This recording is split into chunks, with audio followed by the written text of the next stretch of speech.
Assalamualaikum anak-anak ibu yang hebat. Kembali lagi pada pembelajaran ilmu pengetahuan alam dan sosial mengenai topik kemerdekaan dan peristiwa di sekitarnya. Tahukah kalian apa yang dimaksud kemerdekaan? Saya tahu, Bu. Kemerdekaan itu artinya bebas dari serangan penjajah. Wah, benar sekali jawabanmu, Rara. Lalu, adakah yang tahu peristiwa apa saja yang terjadi sebelum Indonesia merdeka?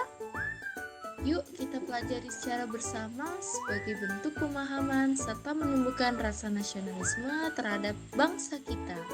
Kejadian ini diawali kekalahan Jepang dari pasukan sekutu karena hancurnya dua kota besar, yakni kota Hiroshima dan Nagasaki yang dibom oleh tentara sekutu pada tanggal 6 dan 9 Agustus 1945.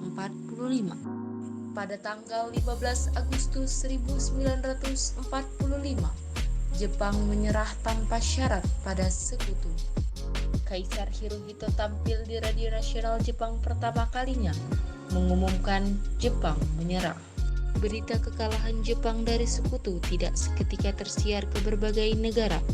Namun berita ini diketahui oleh Sultan Syahrir yang saat itu melakukan gerakan bawah tanah untuk mempersiapkan kemerdekaan. Mendengar berita tersebut, akhirnya para golongan muda, Wikana, D.N. Aidit, Hairul Soleh, dan Sukarni menghadap Bung Karno dan Bung Hatta untuk segera memproklamirkan kemerdekaan. Akhirnya Wikana dan Darwis dipilih sebagai ketua utusan untuk bertemu Soekarno di Jalan Pegangsaan Timur nomor 56. Setelah menjelaskan maksud kedatangannya, Wikana mulai melobi Bung Karno. Namun permintaan itu ditolak karena perbedaan pendapat. Akhirnya para pemuda merapatkan barisan mereka untuk memutuskan kemerdekaan harus dinyatakan sendiri oleh rakyat. Para pemuda berencana untuk menjauhkan Soekarno-Hatta dan membawanya keluar Jakarta. 16 Agustus 1945 dikenal dengan peristiwa Rengas Dengklok. Bung Karno dan Bung Hatta diculik ke Rengas Dengklok agar tidak terpengaruh oleh pihak Jepang dan memproklamasikan kemerdekaan Indonesia dengan kekuatan tangan sendiri. Perundingan antara golongan muda dan golongan tua dalam penyusunan teks proklamasi kemerdekaan Indonesia berlangsung pukul 2 sampai 4 dini hari. Teks proklamasi ditulis di ruang makan Laksamana Tadashi Maeda di Jalan Imam Bonjol nomor 1. Para penyusun teks proklamasi itu ialah Soekarno, Muhammad Hatta, dan Ahmad Subarjo. Konsep teks proklamasi itu ditulis oleh Soekarno sendiri. Di ruang depan hadir BM Dia, Sayuti Melik, Sukarni, dan Sudiro.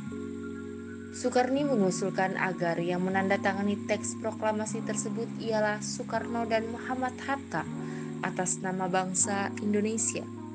Teks proklamasi Indonesia diketik oleh Sayuti Melik. 17 Agustus 1945 merupakan momen yang paling bersejarah bagi bangsa Indonesia dengan pembacaan teks proklamasi. Pagi hari 17 Agustus 1945 di kediaman Soekarno, Jalan Pegangsaan Timur nomor 56, pukul 10, pembacaan teks proklamasi pun dilakukan oleh Soekarno. Disusul pengibaran bendera merah putih yang telah dijahit oleh Ibu Fatmawati. Pengibaran dilakukan oleh Latif Hendra Dingrat, Suhud Sastrokusumo, dan Surastri Karma Trimurti. Dan pada saat itu juga Indonesia resmi dinyatakan